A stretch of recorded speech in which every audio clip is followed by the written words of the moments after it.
ایاز صاحب، امریکی جریدے وال اسٹریٹ جرنل کے مطابق ایران نے امریکہ کے ساتھ مذاکرات دوبارہ سے شروع کرنے کے لیے اپنی شرائط میں نرمی بھی کر دی ہے، اور اس کے ساتھ ساتھ ایران نے امریکہ کو حملے روکنے کی ضمانت پر محاصرہ ختم کرنے کے بدلے آبنائے ہرمز پر بات چیت کرنے کی بھی پیشکش کی ہے۔ آپ کے خیال میں امریکہ جو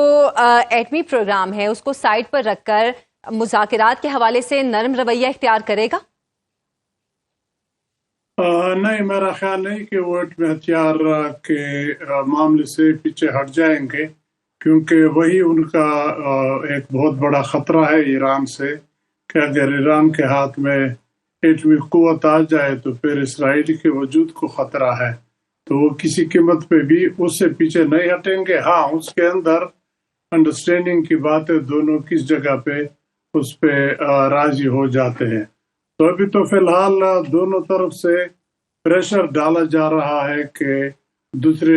فریق سے میکسیمم کنسیشن لیے جائیں۔ دیکھ کے پہلے تو ایران نہیں مان رہا تھا، وہ کہہ رہا تھا کہ پہلے ناکہ بندی ختم کر لے پھر بات کریں گے۔ اب وہ ناکہ بندی سے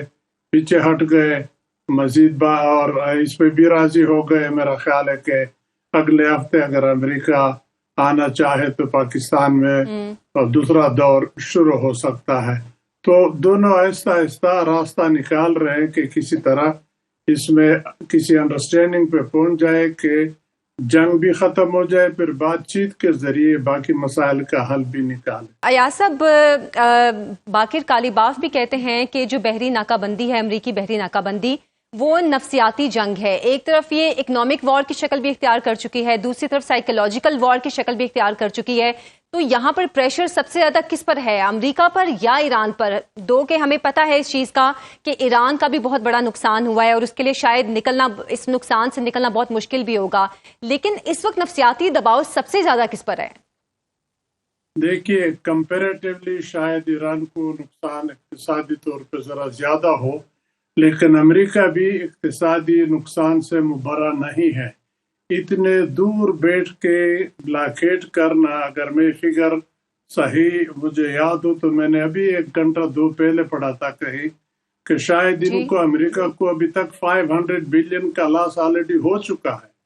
تو مزید بھی ہوتا رہے گا۔ ایران کا تو نقصان ہے، اس میں کوئی شک نہیں ہے، لیکن ایران وکٹم ہے بیچارہ۔ ایران کے اوپر جنگ ٹھونسا گیا ہے، امریکہ نے اپنی مرضی سے جنگ شروع کی ہے، تو امریکہ کا تو یہ خیال تھا کہ بس 4 دن کی بات ہے، ایران والے گھٹنے ٹینک دیں گے، ہم جو کہیں گے وہ کریں گے، لیکن وہ اب نہیں ہو رہا۔ اب یہ سب سے بڑا ہتھیار تھا ان کے پاس کہ نیول بلاکیٹ کر لے، وہ بھی کر لیا۔ اب اس کے کتنے دن ہو گئے، پھر بھی ایران نے گھٹنے نہیں ٹیکے، لیکن ہاں ضرور اپنے شرائط میں کچھ نرمی کی ہے، لیکن اس میں سمجھتا ہوں کہ ہمارے پاکستان کے جو میڈیٹر ہے، وزیر اعظم صاحب اور آرمی چیف، انہوں نے بھی محنت کی ہوگی دونوں کو سمجھانے کی، کنونس کرنے کی کہ کچھ آپ رعایت کرے، کچھ وہ رعایت کرے، ورنہ یہ معاملہ تو اسی طرح بگڑتا جائے گا، خراب ہوتا جائے گا۔ ٹرمپ صاحب پریشر ڈالیں گے ضرور، اس میں کوئی شک نہیں، دھمکیاں دیتے ہیں، باتیں بھی کرتے ہیں،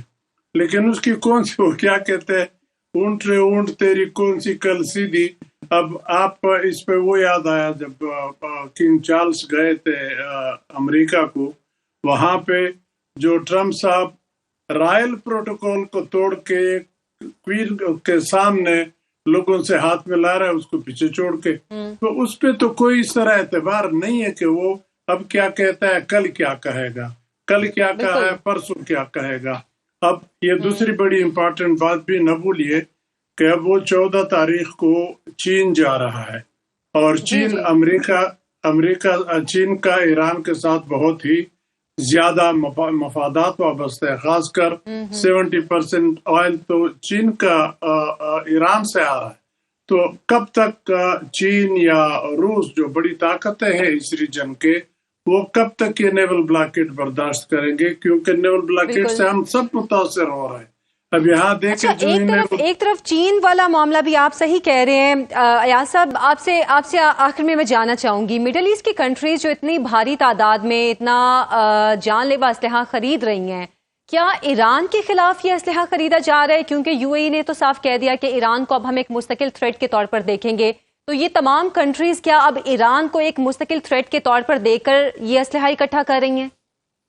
دیکھیں، ایران کے ساتھ تو پہلے سے بھی ان کے تعلقات اتنے اچھے نہیں تھے، خاص کر یو اے ای کے اور قطر کے بھی ان کا ان جزیروں پہ مسئلہ تھا، شروع سے تعلقات اتنے اچھے نہیں تھے۔ اور سعودی کے ساتھ بائی لیٹرل آپ کو معلوم ہے، اس تفصیل میں نہیں جاتا، لیکن ابھی اس جنگ نے اس میڈل ایسٹ والا جو پرانا نقشہ تھا، میں سمجھتا ہوں تقریباً اس کو چینج کر لیا۔ اب قطر جیسے چھوٹے ملک نے کل کے کہا امریکہ کو کہ آپ یہاں سے چلے جائیں، بیکاز امریکن کا جو ان کو ایک ایشورنس تھا سیکیورٹی کا، وہ پرووائڈ نہ کر سکے۔ اسی طرح سعودی وزیر خارجہ کو آپ نے سنا ہوگا، اس نے بھی ببانگ دہل کہا تھا، اور اسی وجہ سے پاکستان کے ساتھ جبکہ وہ پہلے ایک ٹکراؤ ہوا تھا ان کا، تو اس کے بعد پاکستان کے ساتھ دفاعی معاہدہ کیا۔ اب ایک اور وہاں پہ ایک میں سمجھتا ہوں فورم بن رہا ہے، جو 4 وزیر خارجہ کی ملاقات ہوئی تھی، فیمس ترکی کی، سعودی کی، ایجپٹ کی، پاکستان کی، کہ یہ ایک نیا ایک قسم کا مسلم نیٹو ٹائپ ایک چیز بننے کی کہ اس ریجن کی سیکیورٹی کو وہ لک آفٹر کرے۔ تو میں کہتا ہوں اس میں اگر کسی طرح ایران انڈرسٹینڈنگ ان کی کرا دے کہ میرے سے نہ ڈرو نہ میں، وہ پرانا ہمارا قصہ ختم، یعنی پرانی چپکر لشے پسے پشت، اب آئندہ امریکہ ہم سب کو خراب کر رہا ہے۔ اب آپ نے دیکھ لیا، آپ کے اڈے تھے، آپ کو انشورنس دی تھی بچانے کا، انہوں نے آپ کو بچا لیا، اور ہم مجبور تھے، ہم امریکہ کو ڈائریکٹ نہیں کر سکتے تھے، ان کے مفادات جو آپ کے ملک میں ان کے اڈے ہیں ان کو ہم نے مارا، اور ہر ایک اڈے کو اچھا خاصا نقصان پہنچا دیا۔ تو مڈل ایسٹ کا وہ ڈیفنس والا نقشہ تقریباً چینج ہو رہا ہے۔ آج کہیں میں پڑھ رہا تھا، اسرائیل نے یو اے ای کو فوراً وہ ڈیفینسو اکوپمنٹ پہنچا دی کہ وہ